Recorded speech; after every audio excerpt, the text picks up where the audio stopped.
Title: Dracula, the legacy beyond the pages.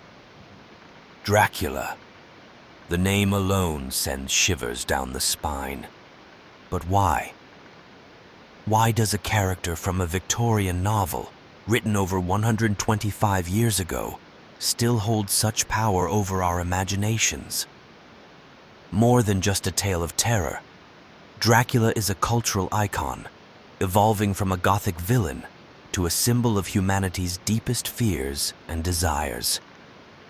In this video, we'll journey through Dracula's origins in folklore, Bram Stoker's masterpiece, the scientific mysteries tied to the myth, and the character's enduring legacy in modern culture. From blood-soaked legends to blockbuster movies, and even Dracula-themed tourism, this is the story of how one fictional vampire became immortal, not in body, but in our collective consciousness. Vampires before Dracula. Long before Dracula took form, vampire legends existed in nearly every culture. In Eastern Europe, the Strigi were restless spirits that would rise from the grave to suck the blood of the living. In Greece, the Vrikodaras were undead beings cursed to haunt their former homes. In South Asia, the Cheryl was said to be the ghost of a wronged woman, capable of draining life force from her victims. Despite their differences, these myths share common fears: death, disease, and the disruption of natural order. These legends were often used to explain phenomena people didn't understand, like mysterious deaths or diseases spreading through a community. In the 18th century, vampire hysteria swept Europe. In some villages, corpses were exhumed and staked through the heart to prevent them from rising again. Today, historians suggest that conditions like porphyria, which causes extreme light sensitivity, or rabies, which can incite violent behavior and fear of water, may have fueled these fears. Bram Stoker and the birth of Dracula. Bram Stoker was a theater manager and writer fascinated by folklore and the supernatural.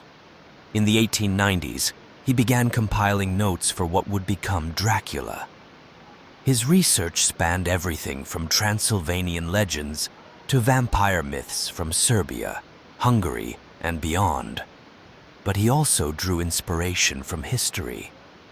Vlad the Impaler, a 15th century Wallachian prince, is often cited as the historical basis for Count Dracula. Known for his brutal tactics in defending his land, Vlad earned the nickname Dracula, meaning son of the dragon.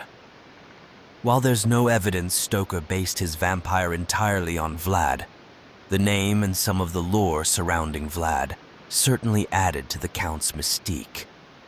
Published in 1897, Dracula was steeped in the anxieties of its time.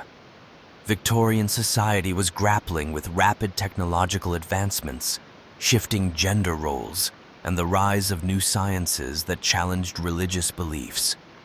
The novel's themes, fear of the unknown, invasion, and moral corruption, reflected these tensions.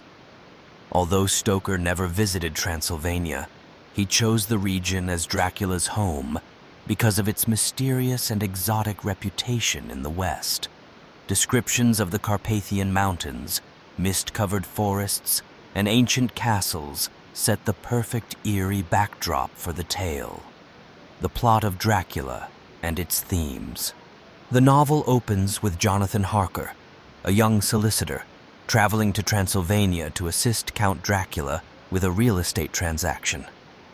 Harker quickly realizes that his host is no ordinary man. Dracula is a vampire, a creature that survives by drinking the blood of the living. Dracula leaves Transylvania and arrives in England, bringing chaos with him. His goal is to spread his vampiric curse. Along the way, he ensnares Lucy Westenra, a young woman who falls victim to his bite, and targets Mina Harker, Jonathan's wife. But a group of determined friends, led by the brilliant Professor Van Helsing, bands together to stop him. The novel climaxes in a dramatic chase back to Dracula's castle, where good ultimately triumphs over evil. First, the fear of the other. Dracula embodies the fear of invasion. His arrival in England symbolizes the Victorian anxiety over foreign influences disrupting their way of life. Second, blood as a symbol. In Dracula, blood represents life, death, and immortality. For Dracula, it's sustenance and power. For his victims, it's their doom. Third, science versus superstition. Van Helsing, the story's scientific hero, uses both modern medicine and ancient folklore to combat Dracula. This clash reflects the tension between progress and tradition in the Victorian era. And finally, sexuality and desire.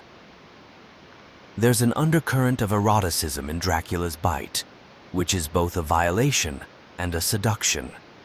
Victorian readers, repressed by societal norms, found the novel both shocking and thrilling.